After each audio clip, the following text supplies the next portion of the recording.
Party बीचको ट्रेडै हो, दुईटा पार्टी बीचको कमर्स हो, बिजनेस ट्रेड हो, अथवा बिजनेस ट्रेड पनि नहुन सक्छ भने नि सर्भिस ट्रेड हुन सक्छ, आइडियाको ट्रेड हुन सक्छ, जे भए पनि ट्रेडै हो। ओभरअलमा यो एउटा ट्रेडै हो, टेक्नोलोजी युज गरेर गरिने ट्रेड हो। सिम्पल सबै त्यहाँ 3-4 वटा पर्सपेक्टिभ दिएको छ होइन। सो जेनरल पर्सपेक्टिभको कुरा गरेर मैले चाहिँ अब त्यो पर्सपेक्टिभहरू मैले पढेर सुनाइनँ, किनभने त्यो बुकमै छ, तिमीहरूले त्यो पढ्यो भने बुझ्छौ पनि है। अनि क्यारेक्टरिस्टिक्स अफ इ कमर्स भन्ने छ, यसमा लेखिएको छ it is about exchange of digitize information between parties भनेको छ होइन। इ कमर्सभित्र के हुन्छ त भनेको छ, इ कमर्सको क्यारेक्टरिस्टिक्सको कुरा गरेको छ। अब यो क्यारेक्टरिस्टिक्समा जे पनि कुराहरूलाई एड गर्न मिल्छ, यहाँ 3-4 वटा कुरा छ। फर्स्ट पोइन्ट छ it is about exchange of digitize information between parties होइन। अब इ कमर्समा एउटा कुरा के भन्दै थियो भने मैले अघि इ कमर्स भनेको डिजिटल टेक्नोलोजी होइन, कम्प्युटर टेक्नोलोजी युज गरेर गरिने ट्रेड हो भनेको छ। अब कम्प्युटर युज गरेर गरिने ट्रेडमा के फिजिकल इन्फर्मेसन हुन्छ त, फिजिकल अब्जेक्ट हुन्छ त फर्स्ट इन्स्टान्समा, कि डिजिटल अब्जेक्ट हुन्छ इ कमर्समा? जस्तै दराज भनौँ न, दराज होइन, दराजमा तिमीले गएर सामानहरू किन्छौ, 1111 सेल आउँछ, के आउँछ होइन, सबैजना जान्छ सामान किन्छन्। तर दराजमा चाहे मोबाइल किन, चाहे भ्याक्युम क्लिनर किन, चाहे जेसुकै किन, त्यो रियल टाइम प्रोडक्ट भनेको त 2-3 दिनपछि मात्रै हात लाग्छ नि त होइन त, हो कि नै? हो सर। त्यो दराज वेबसाइटमा त तिमीले त डिजिटल इन्फर्मेसन नै त हेर्ने हो नि, तिमीले साँच्चीकैको जुत्ता हेर्ने होइन नि, त्यहाँ जुत्ताको फोटो हेर्ने हो। दराजमा गएर तिमीले साँच्चीकैको भ्याक्युम क्लिनर हेर्ने होइन नि त, त्यहाँ भ्याक्युम क्लिनरको फोटो हेर्ने हो। सो तिमीले त्यो फोटो हेर्छौ, फोटो हेरेपछि तिमीले त्यहाँ क्लिक गर्यो भने टेक्स्टमा त्यो भ्याक्युम क्लिनरको बारे इन्फर्मेसनहरू आउँछ होइन, कुन साइजको हो, कुन कलरको, कुन कम्पनीको, वारेन्टी छ कि नै, ग्यारेन्टी छ कि नै हुन्छ, मुनिपट्टि कस्टमरको रिभ्यू सिस्टम होला। सो अनि तिमीलाई मन पर्यो भने सुरुमा चाहिँ त्यो चाहिँ इ कमर्सको साइटबाट पाएको इन्फर्मेसन भयो, दराजले दिइरहेको इन्फर्मेसन भयो। अब तिमीलाई त्यो मन पर्यो भने, तिमीलाई त्यो किनौँ जस्तो लाग्यो भने तिमी के गर्छौ, सुरुमा त्यो एउटा दराज अकाउन्ट बनाउनु पर्यो। त्यो दराजको अकाउन्ट बनाउँदा तिमीले युजर डिटेल्सहरू भर्छौ, त्यो युजर डिटेल भरेर दराजलाई सबमिट गरेर अकाउन्ट क्रिएट गर्नु भनेकै तिमीले पनि आफ्नो इन्फर्मेसन दिइरहेछौ दराजलाई, दराजबाट सामानको इन्फर्मेसन लिइरहेछौ, दराजलाई आफ्नो इन्फर्मेसन दिइरहेछौ डिजिटल्ली होइन। अनि जब सामान किन्ने बेला हुन्छ, Sagar Neupane reply to your conversation, अरे के हो यो? सर म आउन सक्दिनँ, सर म आउन भ्याउँदिनँ वाला त होला नि।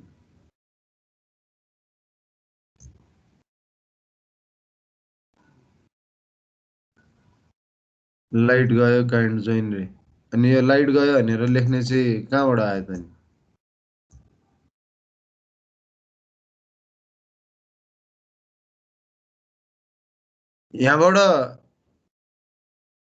यहाँबाट मोबाइलमा को आछ अनलाइन अहिले? मेरो क्लासमा जो छ नि, मोबाइलबाट अनलाइन आउने को छ अहिले? म सर। के छ अब एकचोटि त्यो सागरले लाइट गयो कान्ट जोइन टुडेमा होइन, हजुर नर्मल एउटा जे भए पनि लेख त, ओके ओके लेख त, त्यो मोबाइलबाट आएको मान्छेले लेख त, त्यसलाई रिप्लाई गर, ओके भनेर लेख त एकचोटि, एउटा कुरा हेर्नुहोस्।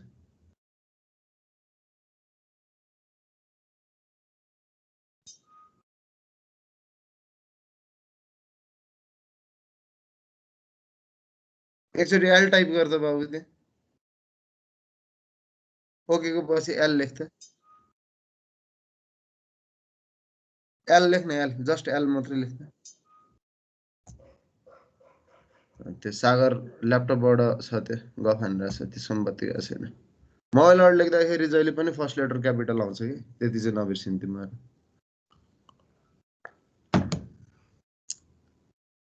बुझ्यौ नि होइन?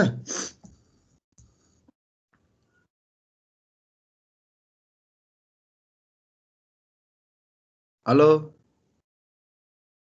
सर। सर सुनिरहेछ, सुनिरहेछ सर। त्यही हो, मलाई उल्लु बनाउँछन् केटाहरू, के भन्नु। ल so it is exchange of digitize information between parties भने बुझ्यो नि। तिमीले दराजमा सामान किन्दाखेरि पनि त तिम्रो इन्फर्मेसन दिइरहेछौ। सुरुमा युजर अकाउन्ट बनाउँछौ, आफ्नो फोन नम्बर, नेसनालिटी के भर्छौ।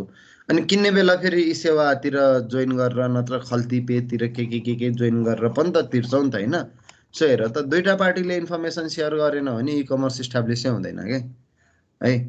तिमीले ल मानौ दुईटा पार्टीले इन्फर्मेसन सेयर गरेन अरे, मानौ कि तिमीले अकाउन्टै बनाएनौ रे, अथवा कुनै यस्तो वेबसाइट छ अरे जहाँ अकाउन्टै बनाउनु पर्दैन। मानौ फेसबुक पेजमा तिमीले अकाउन्ट बनाएर खासै इन्फर्मेसन सेयर हुँदैन नि त।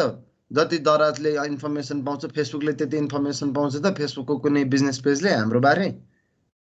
दराजमा चाहिँ के हुन्छ भन्दा मैले कुनै सामान किन्नु छ भने मैले त्यहाँ अकाउन्टै बनाएको हुन्छु। सो एभ्री टाइम कुनै सामान किन्छु भने दराजले म को हो, म कहाँबाट हो, मेरो फोन नम्बर के हो, मेरो प्रिभियस पर्चेज रेकर्ड कस्तो छ भन्ने सबै थाहा पाउँछ कि नि।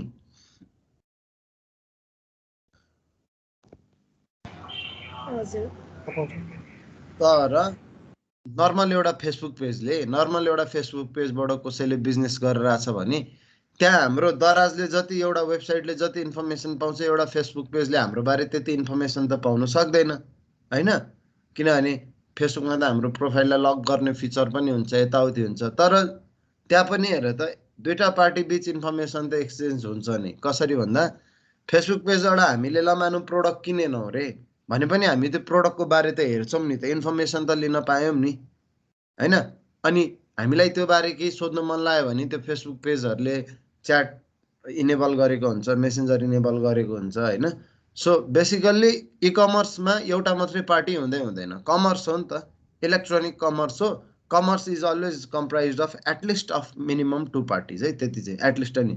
अनि अर्को इट इज टेक्नोलोजी इनेबल्ड भने सब यो कुरालाई धेरै एक्सप्लेन गरेर राख्नुपर्छ, इ कमर्स इज टेक्नोलोजी इनेबल्ड भन्ने कुरालाई।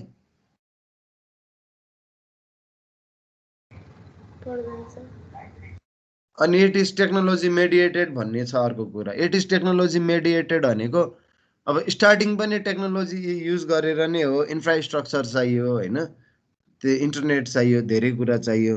तर once it is up there यसलाई टेक्नोलोजीले नै ड्राइभ गर्छ क्या। 10 इयर्स अगोको इ कमर्स वेबसाइट र अहिलेको इ कमर्स वेबसाइटमा कति फरक छ हेर त। पहिलाको इ कमर्स वेबसाइटहरू भनेको बाहिरतिर मात्रै हुन्थ्यो, अहिले एक्चुअली वर्ल्डभरि छ। पहिला मान्छेहरूले मोबाइल बेस्ड इ कमर्स गर्दैनथे, अब अहिले मोबाइलको टेक्नोलोजी चेन्ज हुँदाखेरि इ कमर्स पनि एडाप्टेसन मोडमा जान्छ। अब अहिले दराजहरूको मेन फोकस मोबाइल टेक्नोलोजीमै छ। किन भन्दाखेरि अभियसली है हामी हेभी वर्क गर्नु नपरेसम्म हतपत्ती ल्यापटप खोल्दैनौँ होइन। लाइक प्रोफेसनली कुराहरू अब घरमा त कामधन्दा केही छैन भने त दिनराति ल्यापटप खोल्ने भइहाल्यो। नत्र नर्मली हेभी वर्कको लागि नै भन्नाले प्रोग्रामिङ गर्नलाई अथवा आफ्नो अफिसको टास्कहरू गर्नलाई नै हामी ल्यापटपहरू खोल्छौँ भने हामी नर्मल सिम्पल जस्तै ई सेवा चलाउने, क्युएफएक्सको टिकट लिने, अनि दराजहरूबाट सामान हेर्ने, फेसबुक पेजहरूबाट सामान हेर्नलाई त हामी मोबाइल टेक्नोलोजी युजर छौँ। अब मोबाइल टेक्नोलोजी आएर मोबाइल टेक्नोलोजी बुम भएपछि इ कमर्स पनि त्यतैतिर अलिकति इन्क्लाइन्ड चाहिँ भएको छ। सो टेक्नोलोजी मेडिएटेड भन्नाले it is controlled by technology. अनि अर्को it includes intra and inter organisational activities रे के। अब इन्ट्रा एन्ड इन्ट्रा तिमीहरूले घरमा वर्डिङ जोड्दाखेरि एउटा कुरा याद गर्यौ कि नै, मान्छेले आएर तिमीहरूकोमा वर्डिङ जोड्दाखेरि त्यो मान्छेले तिमीहरूको रेजिस्ट्रेसन त्यहीँ बसेर उसको मोबाइलबाट एउटा त्यो इन्स्टल गर्नेहरूसँग नि एउटा एप हुन्छ होइन, उनीहरूले त्यो मोबाइल चलाएर त्यही तिम्रै घरमा बसी बसी तार जोड्ने बित्तिकै तिमीलाई वर्ल्ड लिङ्कमा रेजिस्टर्ड गराइदियो कि नै। अब पहिला पहिला सोच एडिएसएलमा इन्टरनेट जोड्न जाँदा त्यस्तो सिस्टम, एडिएसएलमा के हुन्थ्यो, अफिसमा जाऊ, फर्म भर, लाइन बस, यो गर त्यो गर, यो सबै गरिन्थ्यो के को लागि भन्दाखेरि तिम्रो 156 केबिपिएसको लागि होइन त। सो भन्न खोजेको कुरा के हो भने इ कमर्समा चाहिँ अब जुन यो इ कमर्सले यो it includes intra and inter organisational activity भन्छ होइन, यो भनेको चाहिँ के हो भन्दाखेरि इ कमर्सले अब इन्ट्रा अर्गनाइजेसनल एक्टिभिटिज त डिल गर्ने भइहाल्यो, किनभने आफ्नो अर्गनाइजेसनभित्रको कुरा इ कमर्सको एप्लिकेसन युज गरेर हेर्न सक्छौँ। कस्टमरको एन्डमा एउटा एप होला भनेपछि अब तिमीहरूलाई लाग्दैन दराजमा हामीले चलाउने दराज पनि छ भनेपछि बेच्ने मान्छेहरूले पनि चलाउने दराजको भर्जन होला नि त, होइन र? यसो लजिक लाउ त।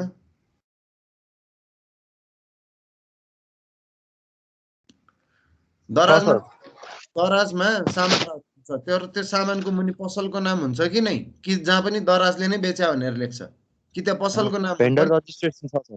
हो, भेन्डर रेजिस्टर्ड छ नि। भनेपछि सोच त, यदि कस्टमरको लागि दराजको एउटा युआई छ भनेपछि त्यो भेन्डरहरूको लागि एउटा युआई छ कि नै? हुन्छ सर। अनि अब भेन्डरको लागि एउटा युआई छ भने दराजको स्टाफको लागि त्यो भेन्डर म्यानेजमेन्ट गर्नलाई एउटा युआई त होला नि त फेरि, हुन्छ होला हैन? भन्नुको मतलब के हो, इ कमर्सको एपबाट तिमीले जस्ट बेच्ने मात्रै काम होइन कि एउटा अर्गनाइजेसनलाई नै कन्ट्रोल गर्न सक्छौ के। एउटा अर्गनाइजेसनको पुरै गतिविधिलाई कन्ट्रोल गर्न सक्छौ।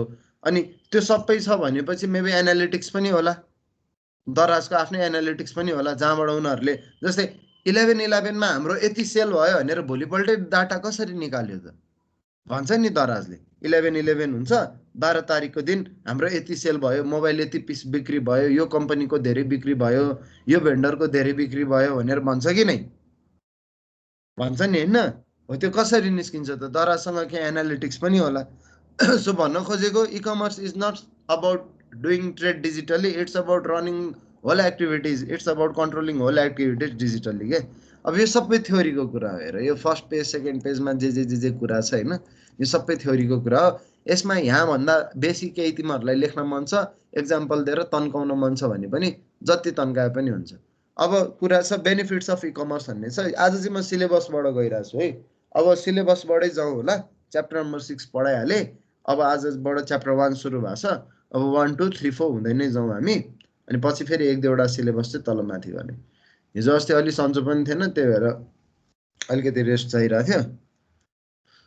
अब अर्गनाइजेसनलाई बेनिफिट के हुन्छ इ कमर्सले भन त? सिम्पल, त्यो त्यहाँ नपढिकन तिमीहरूको दिमागमा इ कमर्स यदि कम्पनीले कमर्स गरेर सिम्पल कमर्स गरेर कम्पनीले, कन्भेन्सनल कमर्स गरेर कम्पनीले यदि इ कमर्समा स्विच गर्यो भने उसले के बिजनेसमा एडभान्टेज पाउन सक्छ? बेनिफिट्स अर्गनाइजेसनलाई के हुन्छ? कन्ज्युमरलाई नै होइन है, अर्गनाइजेसनलाई बेनिफिट के हुन्छ ल भन त? मार्केट अलिक एक्सपान्ड हुन्छ। एकजना बोल, सुरुमा सायरा बोला जस्तो लाग्यो। हजुर, उसको मार्केट अलिकति एक्सपान्ड हुन जान्छ। अभियसली बाहिर नै नगइकन उसको मार्केटको रिच वात्तै बढ्छ, होइन? किनभने डिजिटल कन्टेन्ट हो, जोसँग डिजिटल एक्सेस छ उसले पाए। केशवले के भन्दै थियो? डेटा म्यानेज गर्न सक्छ। डेटा म्यानेज गर्न सक्छ अभियसली। पहिला उसले आफ्नो ट्रेड सबै रेजिस्टरमा लेख्थ्यो होला, खोज्ने बेला कुन चाहिँ कुरा कहाँ लेखेको छु पनि थाहा हुँदैन थियो। 3-4वटा रेजिस्टर पल्टाउनु पर्छ एउटा डाटालाई भने तिमी इ कमर्समा स्विच गर्यो भने अर्गनाइजेसनलाई के हुन्छ? आफ्नो डाटा म्यानेज गर्नलाई सजिलो हुन्छ, होइन? कहिले के भएको थियो, कहिले के थियो भनेर हेर्नलाई पनि सजिलो हुन्छ है। अब अरू पनि हुन्छ भाइ। कस्तो हुन्छ भन्दाखेरि इन्भेन्ट्री म्यानेज गर्न सजिलो हुन्छ, होइन? त्यसपछि एनालिटिक्सहरू हेर्न पाइन्छ, फ्युचर फोरकास्टिङहरू गर्न सकियो है। अनि बिजनेसलाई रिमोडल गर्नुपर्ने बेला यदि इ कमर्स इम्प्लाइ गरिएको छ भने इ कमर्सको डाटा इजिली एक्सेसिबल हुन्छ, जसले गर्दाखेरि बिजनेस रिमोडलिङहरू गर्न नि सजिलो हुन्छ। अनि किन अर्को चाहिँ के फाइदा छ त्यहाँ लास्ट पोइन्टमा लेखिएको नि छ भन्यो भने तिमीले नर्मल ट्रेड गर्दाखेरि जति कस्ट लाग्छ नि, इ कमर्स इम्प्लिमेन्ट गर्दा त्योभन्दा कम कस्ट लाग्छ। तिमीहरूलाई म एउटा इक्जाम्पल दिन्छु। यो सनराइज ब्याङ्क भएको एरिया के रे? यो हाम्रो कलेजको यतापट्टि के भन्छ रे त्यसलाई? गैरीधारा होला, होइन? गैरीधारामा लिफेबेक भन्ने एउटा कपडाको स्टोर छ। कसलाई थाहा छ? फेसबुक पेज पनि छ यसको एउटा, अलि फेमसै छ, लिफेबेक भन्ने। कसैलाई थाहा छ?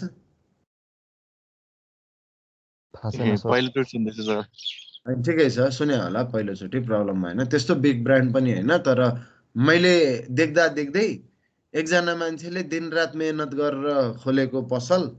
सुरुमा उसले फेसबुक पेजहरू गर्यो, आफै डेलिभरी गर्यो, अब उसले नर्मल ट्रेडमा उसले इन्टरनेट मिसायो, उसले ट्रेड मिसायो होइन, इन्टरनेट र ट्रेडलाई कम्बाइन गर्यो, उसले इ-कमर्स इस्टाब्लिस गर्यो भनौँ न। सो उसलाई यसमा सबभन्दा सस्तो कुरा के भन्दाखेरि इन्टरनेट के।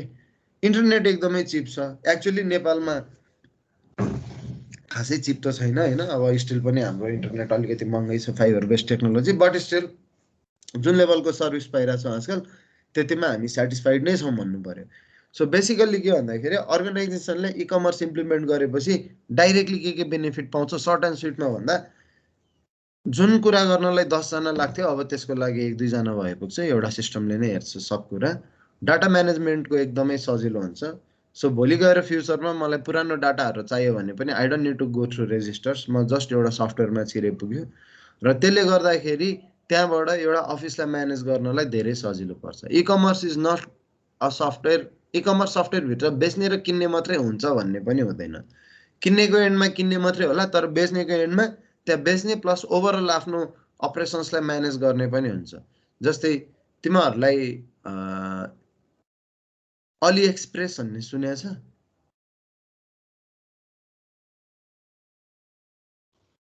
अली एक्सप्रेस सुनेको छ सर?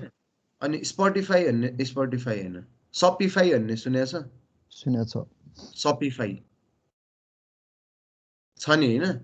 अब मान्छेहरूले अहिले कस्तो दामी बिजनेस गरिरहेछ के, जो एन्टरप्रेन्योर त नभनौँ, जसले घरमै बसेर बिजनेस गर्न खोज्छ, अहिले अली एक्सप्रेसबाट टप सेलिङ प्रोडक्ट चुज गर्ने अनि त्यसलाई लगाएर सपिफाईमा इन्डिभिजुअल सेलर अकाउन्ट खोलेर बेच्न हालिदिने।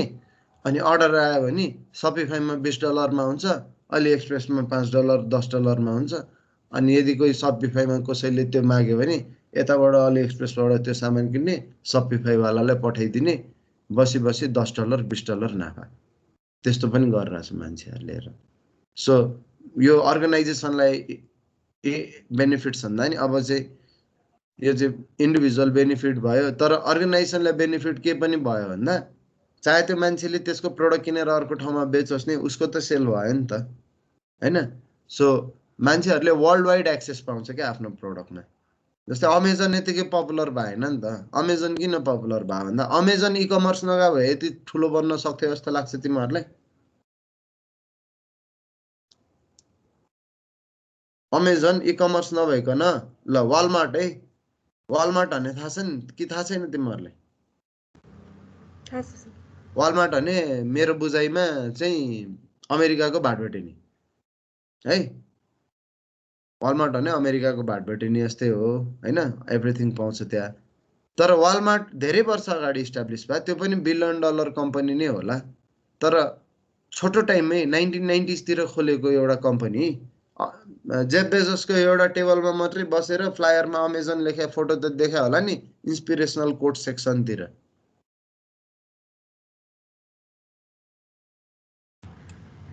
छ नि होइन? हो, त्यो जेफ बेजोसको 1990 देखिको यात्रामा तिमीहरूलाई भनौँ, जेफ बेजोसले जब अमेजन सुरु गर्यो, he did not have any idea कि उसले सबै सामान बेचिरहेको हुन्छ भनेर। उसले सुरुमा अमेजन खोलेको लाइब्रेरी के अरे किताब बेच्नलाई हो, सिम्पल। उसले बुक्स बेच्नलाई चाहिँ अमेजन खोल्या हो। अब त्यो गर्दा गर्दै गर्दा गर्दै गर्दा गर्दै अब आज ऊ कहाँ पुगिसक्यो? किन भन्दाखेरि अमेजनको स्टक इन्भेन्ट्री छैन नि, थाहा छ तिमीहरूलाई?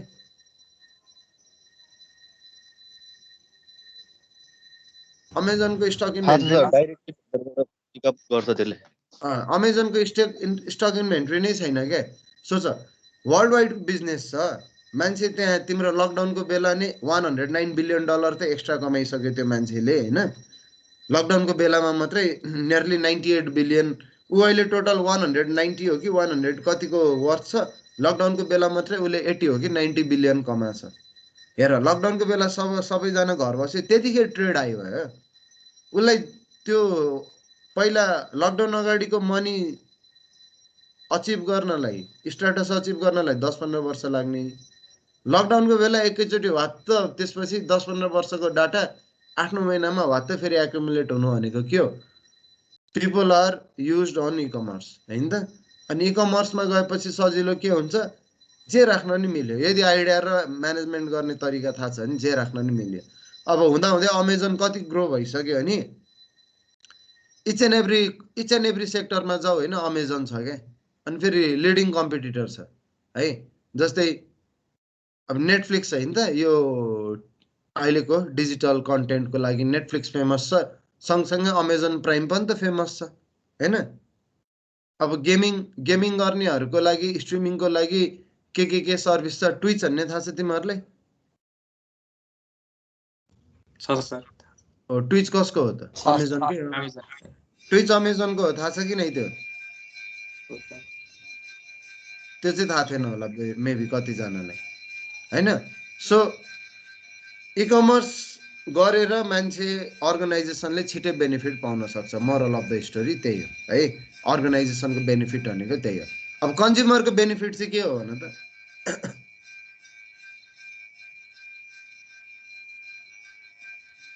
कन्ज्युमरलाई इ कमर्समा के बेनिफिट हुन्छ? फिजिकली भिजिट गर्नु परेन स्टोरहरु। अब यसको बारेमा त तिमीहरूले जे पनि गफ हानिदिन्छौ मलाई थाहा छ है, यो टपिकमा म गइनँ। अब कन्ज्युमरलाई के बेनिफिट हुन्छ?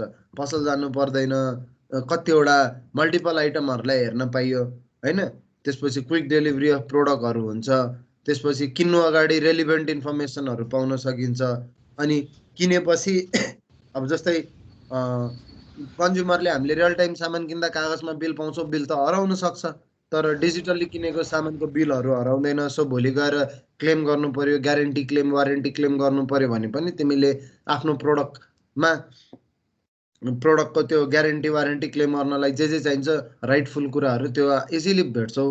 यो कुरामा मैले गइनँ। सोसाइटीले के बेनिफिट पाउन सक्छ त इ कमर्सबाट? सोसाइटीले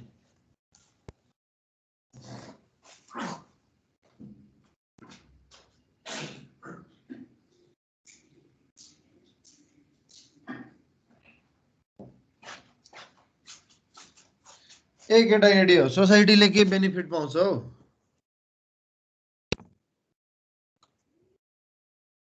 सुनि त राछौ मैले बोले। छ सर। सुनिरहेको छ सर। एउटा सोसाइटीले के बेनिफिट पाउँछ भन न?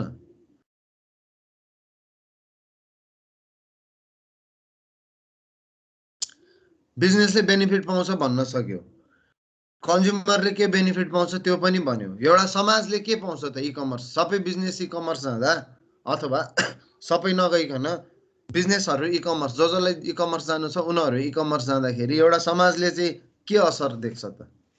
पोजिटिभ असर के देख्छ? कम्पिटिसन हाई हुन्छ, त्यसपछि त्यहाँबाट प्राइस हाइक हुँदैन।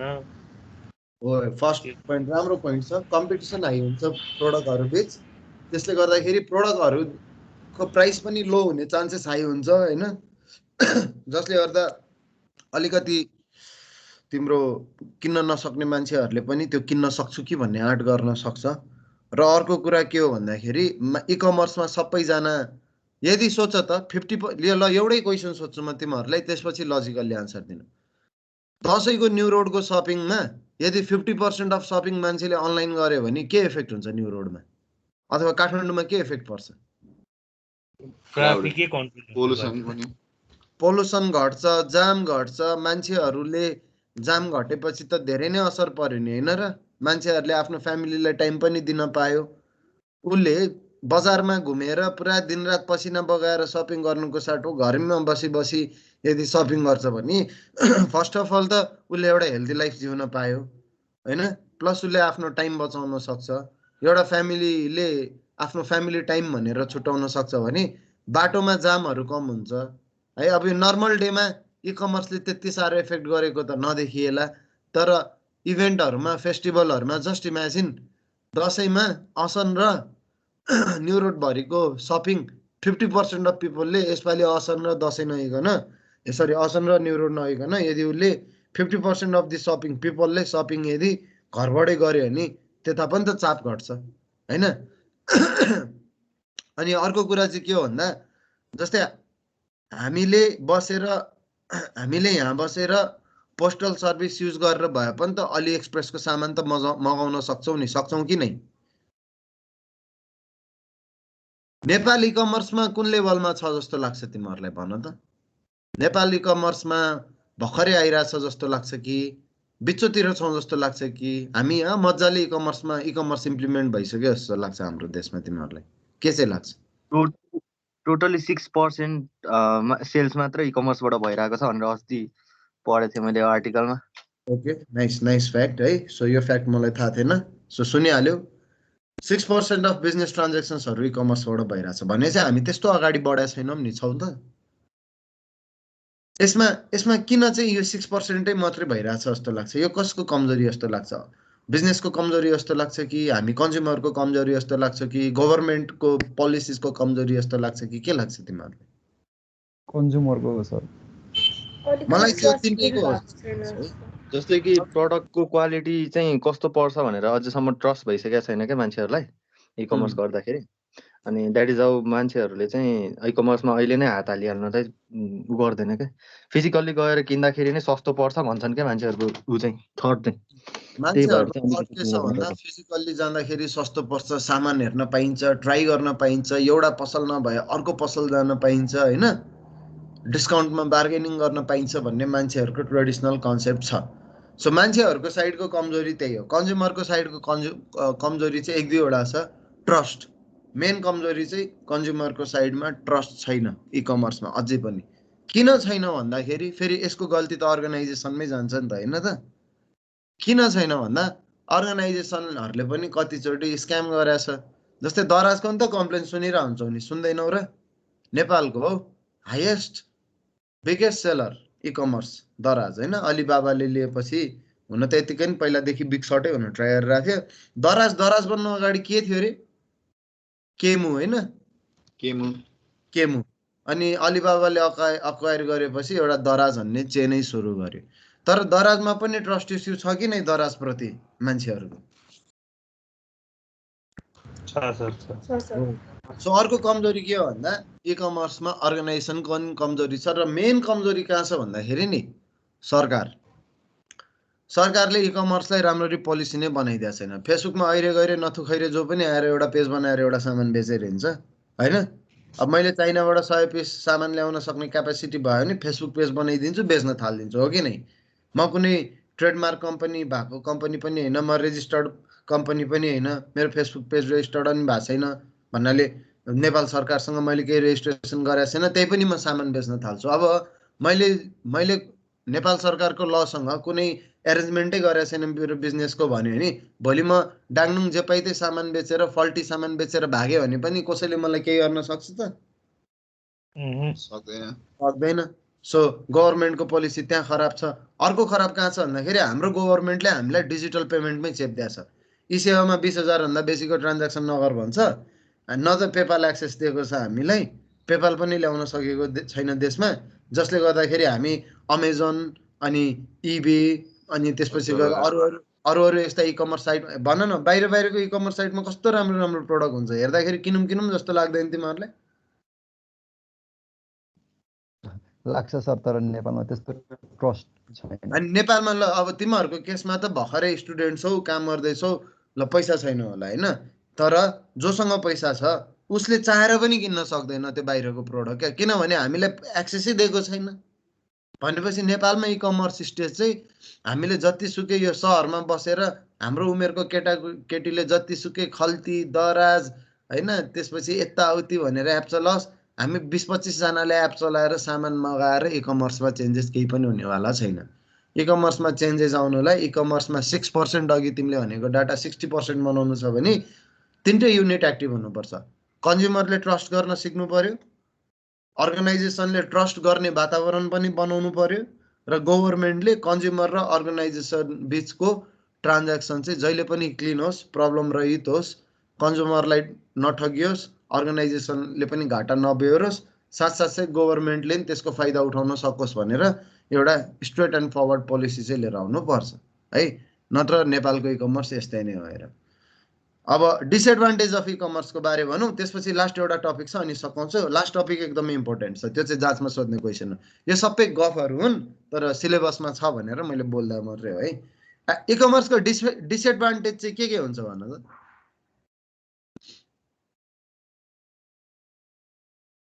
भन त, इकमर्सको डिसएडभान्टेज पनि रहेछ, ल भन अब के हुन्छ? साइट क्र्यासहरू भइदिने अनि त्यो उहरू पनि हुन्छ। साइड क्र्यासहरू भनेको त डिसएडभान्टेज भन्दा नि त्यो टेक्निकल एरर भन्नु पर्यो त्यसलाई। टेक्निकल एरर केमा हुँदैन र? अब नासाले रकेट उडाउँदा रकेट त पड्किन्छ आकाशमा होइन, फिजिकल कुरामा त एरर हुन्छ, त्यो एरर भयो के। मैले चाहिँ ओभरअल घाटा, इ कमर्सले के घाटा गर्न सक्छ, अथवा चाहे बिजनेसलाई होस् चाहे मान्छेलाई होस् के घाटा गर्न सक्छ भन्दा, ल सिम्पल कुरा, नयाँ टेक्नोलोजी इम्प्लिमेन्ट गर्दाखेरि कस्ट हाई हुन सक्छ कि नै? हुन्छ सर। है सो कहिलेकाहीँ के हुन्छ भन्दाखेरि बिजनेसलाई इ कमर्समा स्विच गर्दाखेरि धेरै नै खर्च बेहोर्नु पर्ने हुन्छ। अनि कहिलेकाहीँ के हुन्छ, इ कमर्समा बल्ल तल्ल स्विच गर्यो, त्यो इ कमर्स चाहिँ एकदमै सर्ट लिभ पनि गर्न सक्छ, इ कमर्स धेर नचल्न पनि सक्छ। जस्तै राम्रो म्यानेजमेन्ट नहुँदा, टेक्नोलोजी हाई र त्यसलाई म्यानेज गर्न नसक्दाखेरि। सो तिमीहरूलाई एउटा इक्जाम्पल दिन्छु, नेपालको फर्स्ट एकदमै चलेको इ कमर्स साइट कुन थियो अरे? एउटा थियो नि, यो दरासरस भन्दा नि अगाडि, नामै बिर्सेँ मैले, के डिल भन्थ्यो नि। सस्तो डिल हो, सस्तो डिल। हेर त, सस्तो डिल सुरु हुँदाखेरि डाङडुङ सुरु भयो होइन, गरे केटाकेटीहरूले भर्खरकै। अब अहिले त भर्खरको भन्न मिल्दैन, अहिले त ठुलै भइसक्यो होला। सस्तो डिल जब सुरु थियो त्यो बेला अर्गनाइज गर्ने पार्टी जो थियो शान्तिनी उमेरका थिए, एफोर्ट लाइक इनोभेटिभ एफोर्ट थियो, राम्रो गरेका थिए।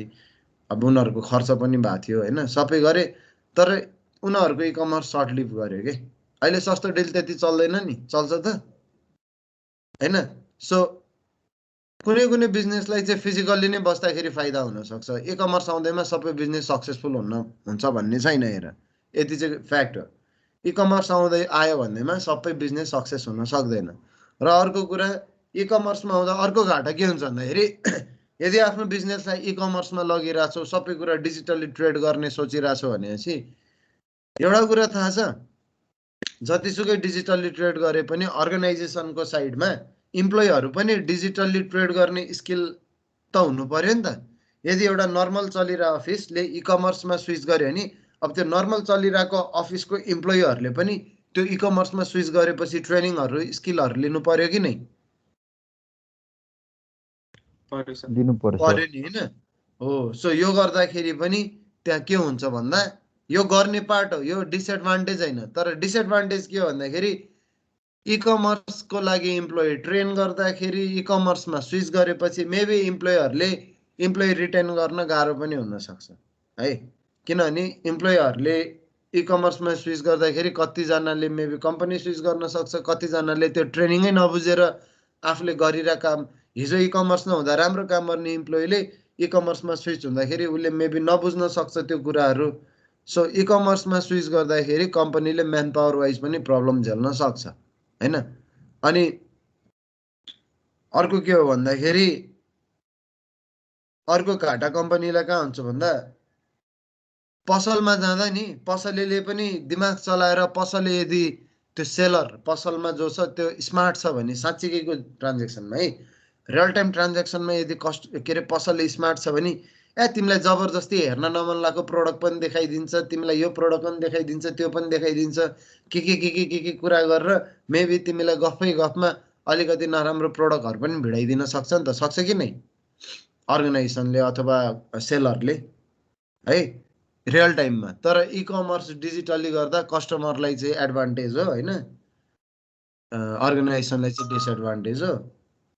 सो कन्ज्युमरसँग एउटा चोइस हुन्छ, sir I have to go to catch up, ल जा भाइ। सो कन्ज्युमरलाई के चोइस हुन्छ भने, कुन चाहिँ प्रोडक्ट रिजेक्ट गर्ने, कुन चाहिँ प्रोडक्टमा इन्ट्रेस्टेड हुने भन्ने कुरा हुन्छ। त्यो बिजनेसलाई घाटा हुन्छ त्यसले चाहिँ, किनभने हिजोसम्म कस्टमरलाई यताउति गफ हानेर गरिरहेको कुरालाई, हिजोसम्म पसलेले कन्ट्रोल गर्ने कुरालाई अब कन्ज्युमरले कन्ट्रोल गर्ने भनेपछि बिजनेसले अलिकति घाटा पाउन सक्छ, यदि अब उनीहरूको मेथोडोलोजीमा केही त्यस्तै फर्मेट छ पहिलेदेखि नै भने। सो बेसिकली के भन्दा, यो सबै कुरा थ्योरी हो। हेर, यो बारेमा तिमीहरूले जाँचमा नपढिकन गए पनि डाङडुङ लेख्न सक्छौ, माथिको पोइन्टहरू चाहिँ याद गर्नु।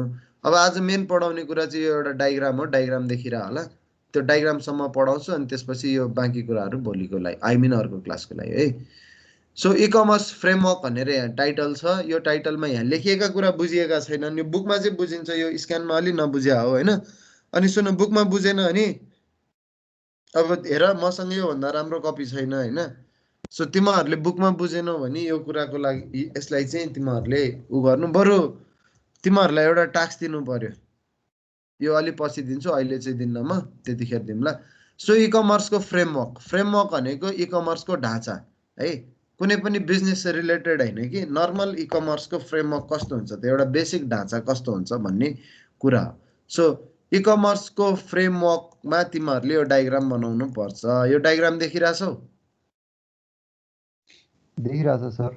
हो, त्यो डायग्राम तिमीहरूले बनाउनै पर्छ। र यो डायग्राममा हेर्छौ भने डायग्रामको अब यो डायग्राम एक्सप्लेन गर्छु।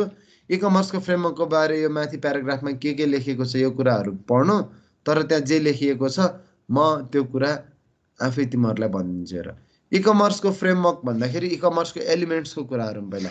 इ कमर्सको एलिमेन्ट के हो? एउटा सेलर हुनु पर्यो, एउटा बायर हुनु पर्यो हो, एउटा गिभर हुनु पर्यो, एउटा टेकर हुनु पर्यो, होइन त? सिम्पल।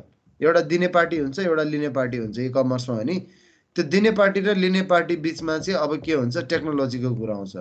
कम्प्युटर नेटवर्क्स हुन्छ, इन्टरनेट हुन्छ। अब इन्टरनेट भनेपछि इन्टरनेट त हाम्रो इन्टरनेट भनेको त बेसिक एउटा जेनेरल वर्ड हो, एउटा मेकानिजमलाई रिप्रेजेन्ट गर्ने जेनेरल वर्ड हो। इन्टरनेटभित्र पनि के कुरा आउँछ न त, कम्प्युटर हुन्छ, राउटर हुन्छ, सर्भर हुन्छ, फाइबर अप्टिक हुन्छ, केबल हुन्छ, मोडेम हुन्छ कि नै? इन्टरनेट भने यही हो नि त, फिजिकल डिभाइसमा इन्टरनेट भने यही होइन त? हो सर। सो तिमीहरूको इ कमर्समा हामीले के भन्यौँ, बायर र सेलरले इन्टरनेट युज गरेर अथवा कम्प्युटर टेक्नोलोजी युज गरेर ट्रेड गर्ने कुरालाई हामीले इ कमर्स भनेछौँ भनेपछि सो हामी यसको अब एउटा फ्रेमवर्कको कुरा गर्छौँ। सो फ्रेमवर्कमा हामीले यो फिगर बनाउँछौँ। हेर, यो फिगरले चाहिँ के कुरा देखाउँछ भन्दाखेरि यो फिगरले ओभरअल एउटा कुनै पनि इ कमर्स बिजनेसको ओभरअल फर्मेटको कुरा गरेको छ क्या। यसले एउटा ओभरअल स्ट्रक्चरको कुरा गरेको छ, फर्मेट नभनौँ, किनभने इ कमर्स फर्मेट गलत वर्ड हुन्छ। इ कमर्सको फर्मेट त आफ्नो कम्पनीको इ कमर्स ट्रेड कसरी गर्ने भन्ने कुरा त कम्पनीले नै डिसाइड गर्ने हो, होइन? तर उसले चाहे जस्तो सुकै पोलिसी बनाओस् विदिन द अर्गनाइजेसन, उसको कम्पनीको इ कमर्स गर्ने तरिका र अर्को कम्पनीको इ कमर्स गर्ने तरिका फरक होला, तर उनीहरूको स्ट्रक्चर चाहिँ कता कता सेम नै रहन्छ। सो त्यहाँ हेर त, सबभन्दा माथि के छ, के लेखिएको छ ब्लकमा, सबभन्दा माथिको ब्लकमा इलेक्ट्रोनिक कमर्स एप्लिकेसन्स हो। इलेक्ट्रोनिक कमर्स एप्लिकेसन्स छ। त्यहाँ supply chain management, video on demand, procurement and purchasing, online marketing, advertising, home shopping लेखेको छ। यो भनेको के हो? यो ब्लकले केलाई रिप्रेजेन्ट गरिरहेको छ, कसले भन्न सक्छ?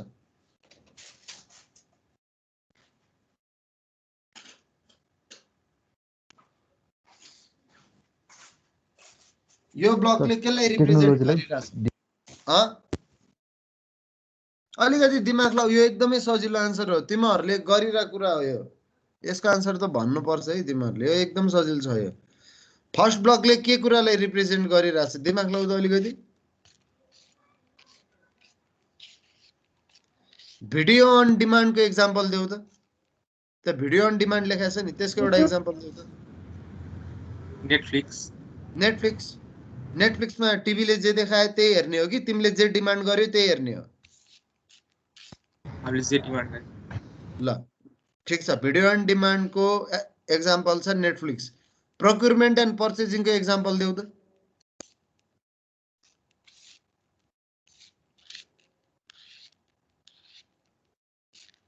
प्रोक्युरमेन्ट एन्ड पर्चेसिङको एक्जाम्पल देऊ त। सरी सर, पर्चेस गरे होला सर। दराजबाट पर्चेस गर्दैनस् होइन? हो सर। अनलाइन एडभर्टाइजिङ एन्ड मार्केटिङको एक्जाम्पल देऊ त।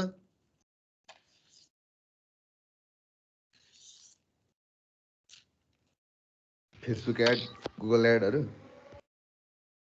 त्यसलाई भन्दा नि अझै एउटा कुनै कमर्स ट्रान्जेक्सन गर्ने नै युनिट भन न। एडले ट्रान्जेक्सन हुन्छ भन्ने ग्यारेन्टी छ?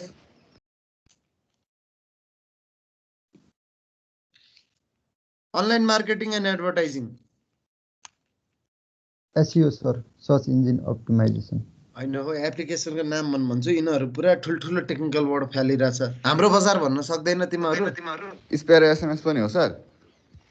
त्यो एसएमएस होइन, अहिलेलाई चाहिँ वेबसाइटहरूकै कुरा गरौँ। हाम्रो बजारलाई अनलाइन एडभर्टाइजिङको रूपमा लिन सकिन्छ कि नै? सकिन्छ सर। अनि होम सपिङमा फेरि हामीले दराजको बारे कुरा गर्न सक्छौँ कि नै? सकिन्छ। हो, यो माथिको युनिट जुन छ यो भनेको त्यहाँ माथि टाइटलमा के लेखेको छ? इलेक्ट्रोनिक कमर्स एप्लिकेसन भनिरहेछ। एप्लिकेसनहरूको नाम भन्न तिमीहरू। त्यो माथि टाइटलमा इलेक्ट्रोनिक कमर्स एप्लिकेसन्स भनिरहेछ, तिमीहरू कहाँ एसइओ भन्दै बसिरह्यो? एसइओ भन्ने एप्लिकेसन हो, एसइओ टेक्नोलोजी होइन र एउटा आफैमा। हजुर। अनि सो एप्लिकेसनको नाम भन् भने क्या मैले तिमीहरूलाई। जस्तै अघि त्यहाँ एकजनाले भन्यो भिडियो अन डिमान्ड भन्दाखेरि के भन्यो? नेटफ्लिक्स भन्यो, अमेजन प्राइम भन्यो। प्रोक्युरमेन्ट पर्चेजिङ भन्दाखेरि हामीले के भन्यो? दराज भन्यो। सो बेसिकल्ली यो युनिट भनेको कन्ज्युमरले युज गर्ने। हेर तिमीहरूलाई कम्प्युटरको 3टा लेयर भन् त। बेसिक लेयर अफ कम्प्युटर के हो भन् त? यो 5 क्लासदेखि पढेर कुरा। कम्प्युटर सिस्टमको लेयरहरू बनायो भने के हुन्छ? सबभन्दा टपमा के हुन्छ? युआई हुन्छ। युआई रे फेरि कहाँ युआई हुन्छ? कम्प्युटर सिस्टमको लेयरमा कसले युआई पढायो तिमीहरूलाई? मुनिपट्टि हार्डवेयर हुन्छ हैन? अपरेटिङ सिस्टम, हार्डवेयर सफ्टवेयर, हार्डवेयरको माथि सिधै सफ्टवेयर हुन्छ? ओएस हुन्छ होला त्यहाँ। हो, हार्डवेयरको माथि त ओएस हुनु पर्यो नि। कम्प्युटरमा विन्डोज नहालिकन फोटोसप हाल्छौ तिमीहरू? हाल्दैन। अनि भनेपछि हार्डवेयरको माथि के हुन्छ? ओएस। अनि ओएस को माथि बल्ल के हुन्छ? सफ्टवेयर। सफ्टवेयर भन्नाले एप्लिकेसन्स हैन त? हजुर। हो, किनभने सफ्टवेयर भन्ने ठुलो शब्द हो। सफ्टवेयर भित्र के सफ्टवेयर हुन्छ केटाकेटी हो? सिस्टम सफ्टवेयर र एप्लिकेसन। अर्को पनि एउटा युटिलिटी सफ्टवेयर, युटिलिटी चाहिँ सफ्टवेयर मात्रै बुझ्यौ नि?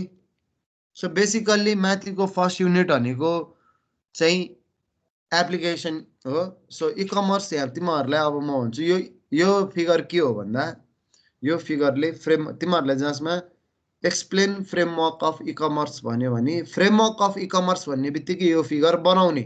बुझ्यौ नि सबैले है? सो यसमा 3टा पार्टी हुन्छ। सो 3टा पार्टी हुन्छ। फर्स्ट पार्टी हो इलेक्ट्रोनिक कमर्स एप्लिकेसन। 3टा युनिट हुन्छ। यो फ्रेमवर्क 3टा युनिटले बनेको हुन्छ। फर्स्ट युनिट हो एप्लिकेसन युनिट। यो एप्लिकेसन युनिट भने चाहिँ कसले चलाउने युनिट हो? यो जुन इलेक्ट्रोनिक कमर्स एप्लिकेसन छ यो कसले चलाउने हो? कन्ज्युमरले चलाउने कुरा हो कि नै? हैन? Video on demand, procurement purchasing भने यो चाहिँ कन्ज्युमरलाई रिप्रेजेन्ट गर्छ यसले। अब इलेक्ट्रोनिक कमर्स एप्लिकेसनको तल के लेखेको छ भन त? Common business service infrastructure, messaging information distribution infrastructure, multimedia content, network publishing infrastructure, त्यसपछि गएर the information super highway infrastructure भन्ने छ हैन? हो, सो यसमा त्यो जुन common business service, messaging information distribution infrastructure, multimedia content अनि इन्फर्मेसन सुपर हाइवे भनेर जुन भनेको छ यो 4वटा कुरा चाहिँ हाम्रो सेकेन्ड पार्ट हो है। सो 3टा बिल्डिङ ब्लक हुन्छ। सुन, इ कमर्सको फ्रेमवर्कको 3टा बिल्डिङ ब्लक हुन्छ। फर्स्ट बिल्डिङ ब्लक चाहिँ माथिको इलेक्ट्रोनिक कमर्स एप्लिकेसन। यसले कन्ज्युमरलाई रिप्रेजेन्ट गर्छ किनभने एप्लिकेसन चलाउने मान्छेहरू कन्ज्युमर हुन्। यो कुरा बुझ्यो तिमीहरूले? हजुर सर। अब सेकेन्ड ब्लक मैले भने इ कमर्सको फ्रेमवर्कको 3टा ब्लक हुन्छ।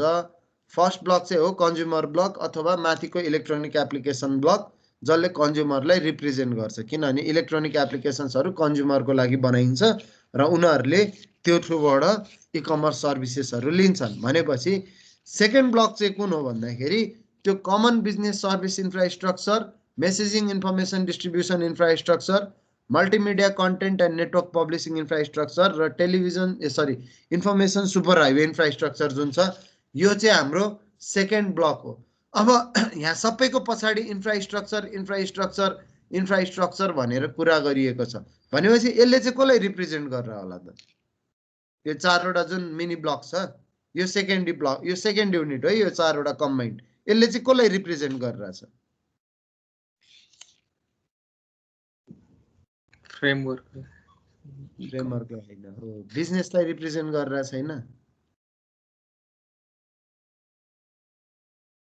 सुन न दराजमा ल मानौ दराजमा कन्ज्युमर हुन्छ हैन दराजमा कन्ज्युमर हुन्छ कि नै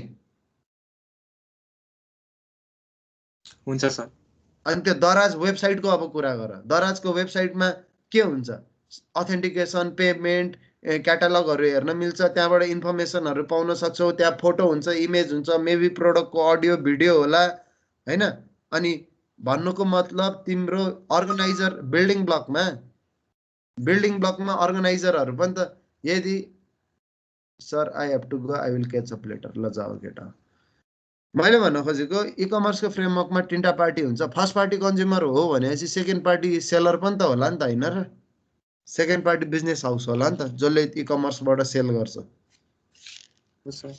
हो अनि त्यो मुनिको चारवटाले चाहिँ मुनिको चारवटा भन्दा नि मुनिको तीनटाले चाहिँ केलाई रिप्रेजेन्ट गर्छ भन्दा बिजनेसलाई रिप्रेजेन्ट गर्छ किनभने त्यो कमन बिजनेस सर्भिस सेक्युरिटी अथेन्टिकेसनहरु भन्ने सबै तिम्रो कन्ज्युमरले क्रिएट गर्ने कुरा हो त अथेन्टिकेसनको कुरा पेमेन्टको कुरा अनि त्यो पेमेन्टको लागि इन्फ्रास्ट्रक्चर कन्ज्युमरले मेसेज पठाउने कन्ज्युमरलाई मेसेज गर्ने इन्फ्रास्ट्रक्चर अनि आफ्नो साइटमा प्रोडक्टहरु डिस्प्ले गर्ने तरिका प्रोडक्टहरुको इमेज राख्ने तरिका यो सबै कसको कन्ट्रोलमा छ कन्ज्युमरको कन्ट्रोलमा छ कि बिजनेस अर्गनाइजेसनको कन्ट्रोलमा छ बिजनेस अर्गनाइजेसनको हो सो यो हाम्रो सेकेन्ड ब्लक हो र त्यहाँ चौथोमा चाहिँ इन्फर्मेसन सुपर हाइवे त्यो पनि सेकेन्ड ब्लकमै पर्छ त्यसलाई चाहिँ जस्ट टेक्नोलोजीको मात्रै कुराहरु छ अब चाहे दराजले जेसुकै बनाओस् वेबसाइट बनाओस् मोबाइल एप बनाओस् जेसुकै बनाओस् त्यसलाई एक्सेस गर्नलाई हामीलाई इन्टरनेट त चाहियो नि त हैन यदि इन्टरनेटै छैन भने पनि टिभीमा भए पनि एड देख्नु पर्यो रेडियोमा भए पनि एड सुन्नु पर्यो सो त्यो चौथो कुराले चाहिँ टेक्नोलोजीको कुरा गर्छ है अब तिमीहरुले त्यो दुईटा पिलर राइट र लेफ्टमा के लेखेको देख्छौ तल भन त public policy legal and privacy issues अनि technical standard for e-commerce multimedia network process भन्ने राइटमा देख्छौ यो चाहिँ दुईटा पिलर चाहिँ के भन्दाखेरि यो दुईटा पिलर चाहिँ पोलिसीज एन्ड रेगुलेसन हो है पोलिसीज एन्ड रेगुलेसन हो यो पोलिसी एन्ड रेगुलेसन चाहिँ अब कि त गभर्नमेन्टले नत्र कुनै अथोराइज पार्टीले सेट गर्छ सो बेसिकल्ली यो फिगरमा के देखिरहेको छु भन्दा दुईटा पिलरको बिचमा यो सबै कुरा भइराछ भन्नुको मतलब यो सबै कुरा जे हुन्छ सर्टेन पोलिसीको अन्डरमा हुनु पर्यो हो कि नै मैले भने कुरा बुझिरहेछौ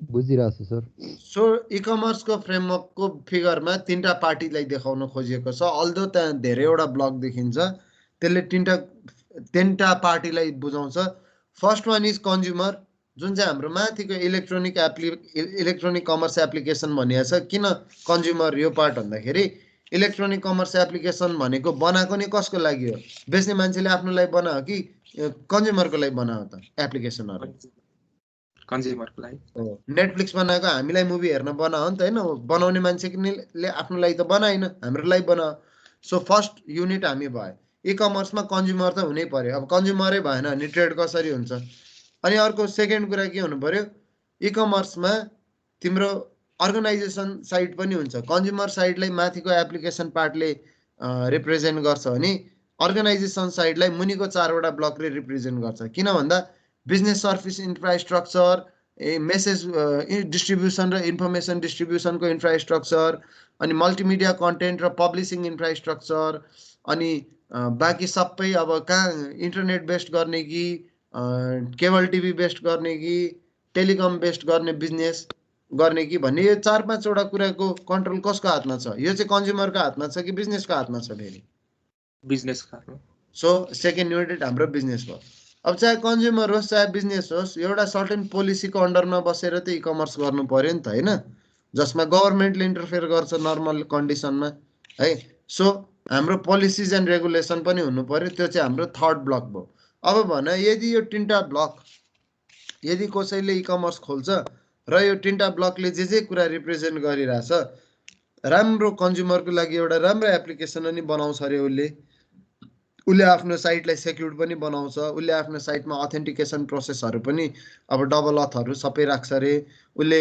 मेसेजहरू कसरी डिस्ट्रिब्युट गर्ने within the organisation and within the consumer त्यो पनि इस्टाब्लिस गर्छ, सबै कुरा उसले म्यानेज गर्छ भने र उसले पोलिसिजहरू गभर्मेन्टले इ कमर्सको लागि जे पोलिसी दिएछ अथवा जुन जुन पोलिसीलाई उसले फलो गर्नुपर्ने हो त्यो सबै फलो गर्यो भने उसले इ कमर्सको एउटा स्ट्यान्डर्ड इस्टाब्लिसमेन्ट गर्न सक्यो कि नै?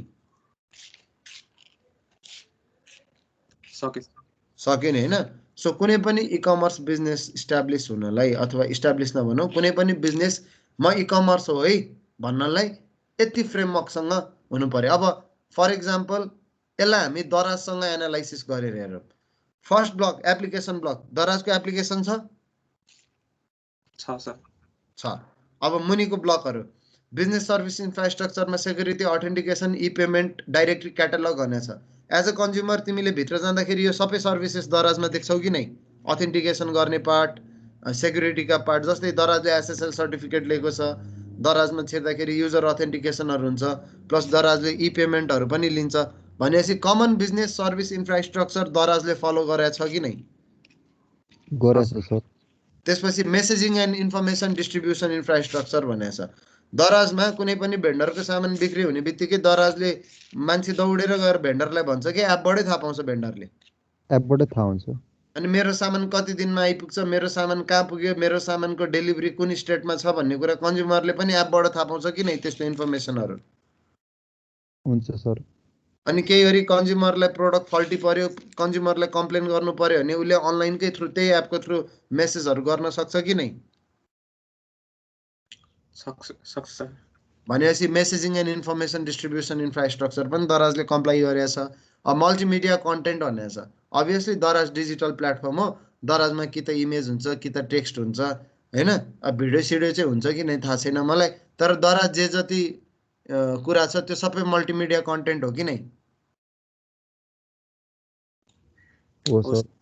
अनि इन्फर्मेसन सुपर हाइवे इन्फ्रास्ट्रक्चर, दराजले आफ्नो इन्फर्मेसन हाइवे चाहिँ कसलाई चुज गरेछ? टिभीलाई चुज गरेछ कि केबल टिभीलाई चुज गरेछ कि वायरलेस छ कि दराज इन्टरनेट बेस छ? इन्टरनेट हो। भनेपछि दराजले कन्ज्युमरको पार्टको पनि सबै कम्प्लाई गर्यो, बिजनेसको पार्टको पनि सबै कम्प्लाई गर्यो कि नै यो ब्लक अनुसार? गरेछ सर। अब लास्ट दराज कसको पोलिसीको अन्डरमा काम गर्छ? दराज गभर्मेन्टको। किनभने at the end of the day दराजले जब सेल गर्छ he or she whoever is there as a Daraz head अथवा Daraz itself as a company should pay tax हैन? उसले ट्याक्स पे गर्नै पर्यो हो कि नै? हो सर। अनि उसले technical standard for E commerce multimedia and network, जस्तै दराजमा साइट खोल्दा एसएसएल सर्टिफिकेटहरू खुल्छ, दराजको वेबसाइट रेस्पोन्सिभ छ, नयाँ टेक्नोलोजीहरू चेन्ज हुने बित्तिकै दराजले पनि त्यो टेक्नोलोजीलाई एड्याप्ट गर्दै जान्छ। भन्नुको मतलब तिमीहरूले दराजलाई यो ब्लक डायग्रामको अगेन्स्टमा एनालाइसिस गर्दा सबै ब्लकमा दराजको आफ्नो कुरा फिट भएको पायो सर। भनेपछि यसलाई हामीले के भन्न मिल्यो? दराज एउटा इ कमर्स फ्रेमवर्कलाई फलो गरिरहेको बिजनेस हो भन्न मिल्यो। सो सर्टकटमा दराज एउटा इ कमर्स बिजनेस हो भन्न मिल्यो कि नै?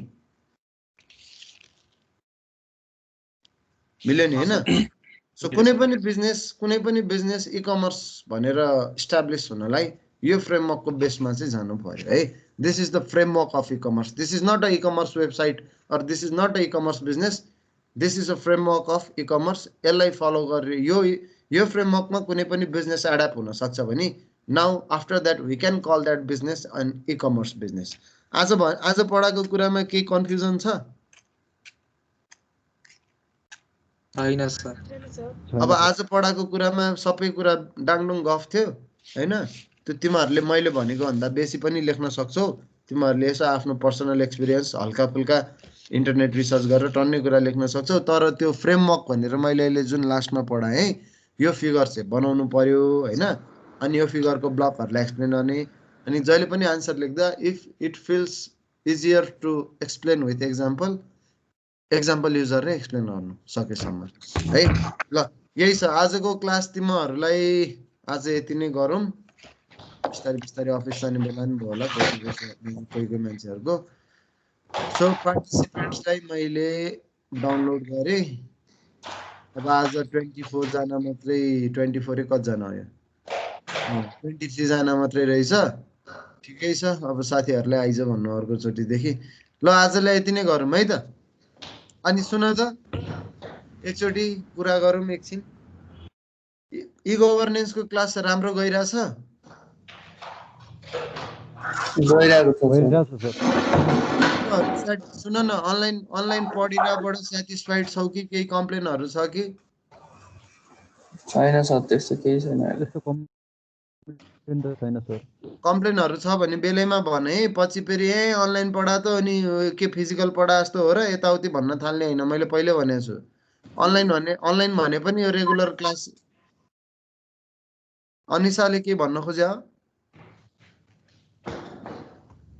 छैन सर ए ल ठिकै छ सो तिमीहरूलाई यदि चित्त बुझेको छैन केही कुरा अनलाइनमा अझै इम्प्रुभ हुनुपर्छ जस्तो लाग्छ भने चाहिँ भन है भरे फेरि गएर अनलाइन पढायो कलेजले यताउति भन्न पाइँदैन तिमीहरूले मैले बारम्बार भनेको छु केही सुधार गर्नुपर्ने छ भने मलाई भन म अभियसली एफोर्ट लगाइहाल्छु ल आजलाई यति नै गरौँ 1-2 दिनमा तिमीहरूको कुन दिन अफ हुन्छ म भन्छु र प्रोजेक्ट चाहिँ गरौँ है मैले भने फर्मेटमा प्रोजेक्ट गरौँ है कसैलाई प्रब्लम छ त्यसमा छैन सर तर सर प्रोजेक्ट डेट चाहिँ फिक्स गरिदिनु न त्यो आज सुन म के गर्छु भने आज म अफिस जान्छु अहिले त घरमै छु घरैबाट पढाइरह हो होइन आज म अफिस जान्छु अनि अफिस गएपछि म के गर्छु भन्दाखेरि तिम्रो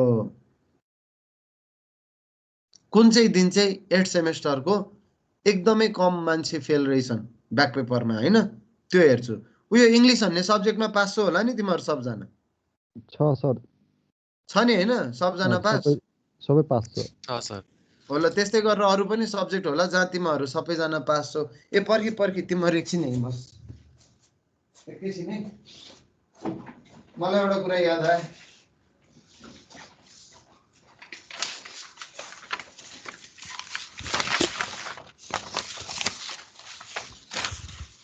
ल पर्खि त्यहाँ मैले डाटा निकालेको छु 8 सेमेस्टर स्याडमा फेल छैन युआइडीमा फेल छैन कोही पनि सोसाइटी एन्ड एथिक्समा कोही पनि फेल छैन है अनि त्यसपछि गएर इङ्ग्लिसमा कोही पनि फेल छैन सो तिमीहरू 8 सेमेस्टर टोटल क्लास पास भएको सब्जेक्टहरू भने है यो मैले ब्याक त अरूमा छ फर्स्ट सेमेस्टरबाट इङ्ग्लिसमा फेल छैनौ त्यसपछि गएर तिमीहरू ल तिमीहरूको डेट फिक्स भयो प्रोजेक्टको 9 गते बुझ्यौ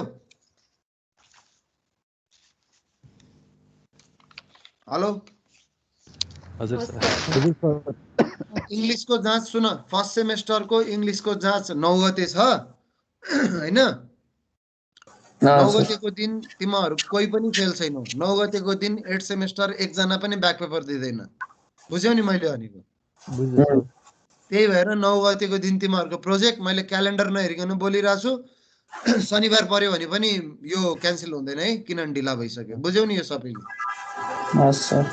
ल राम्ररी प्रिपेयर गर अब अहिलेलाई बुक बुझाउनु परेन त्यो पछि कलेजमा बुझाउँदा भयो मलाई सो तिमीहरू राम्ररी प्रिपेयर गर अब तिमीहरू जस्तो प्रोजेक्ट भए छ देऊ न तिमीहरूलाई पनि थाहा नै छ नि प्रोजेक्ट कसरी रन हुन्छ मैले भनिराख्नु पर्छ र अनि सर त्यो एडमिट कार्डको चाहिँ के एडमिट कार्ड ब्याक पेपर वालाहरूको सबै एडमिट कार्ड कलेजमै छ हैन जुन दिन एक्जाम दिन आउँछ त्यो दिन आफ्नो एडमिट कार्ड लिनु अनि त्यसपछि त तिमीहरूसँगै भइहाल्छ अनि कतिजनाले चाहिँ आएर एडमिट कार्ड लगी पनि सके तिमीहरूलाई एडमिट कार्ड लानु मन छ भने कलेजमा आएर लिएर जाँदा हुन्छ नत्र ब्याक पेपर दिन आएको दिन बिहान आएर मलाई भेट्ने 11 बजे एक्जाम छ अनि सुन है बोर्ड एक्जाम हो कलेजको एक्जाम हैन 15 मिनेट भन्दा ढिला आइछ नि 15 मिनेट हो कि कति मिनेट हो त्यो एडमिट कार्डको पछाडि यति मिनेट भन्दा ढिला आउन पाउँदैन भनेर एक्जाममा लेखा हुन्छ लिटरली हैन बोर्ड एक्जामको पोलिसीमा काम गर्छु म यसपालि त्यो एडमिट कार्ड पछाडि कति मिनेट ढिलासम्म मात्रै भ्यालिड भनेछ तिमीहरू केही अरे ढिला हो इन्टरनलमा त गाली गरेर भए पनि छिराउँथे बोर्डमा त छिराउँदिन है मैले पहिले भनेको छु तिमीहरू टाइममा अलि ल्याङ छौ 1-2 जना चाहिँ सबैजना त छैन तिमीहरूको क्लासको राम्रै छ तिमीहरूको क्लास ल यही हो धेरै टाइम वेस्ट नगरिकन मैले डिक्लेयर गरे 9 गते तिमीहरूको प्रोजेक्ट प्रेजेन्टेसन अब तिमीहरू आफ्नो काममा लागि पर्ने है त गाइज हजुर अनि के भन्छ मैले ब्याकमा के भरेको थिएँ मलाई याद भएन एकचोटि हेर्न मिल्छ यसो गर्न त मलाई एकचोटि दिउँसोतिर 1-2 बजीतिर फोन गर्छस् त मैले गएर पनि एडमिट कार्ड पल्टाउनै पर्छ हुन्छ सर ल त्यतिखेरतिर मलाई सम्झिनु एकचोटि है हुन्छ सर ल सबैजनालाई ह्याभ अ गुड डे अर्को क्लासमा भेटौँ ल अब good day sir Have a good day, sir.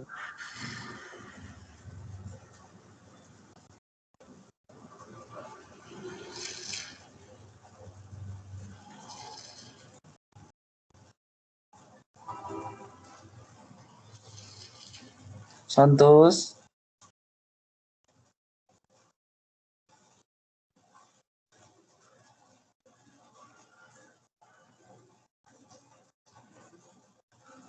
Santosh Newpani.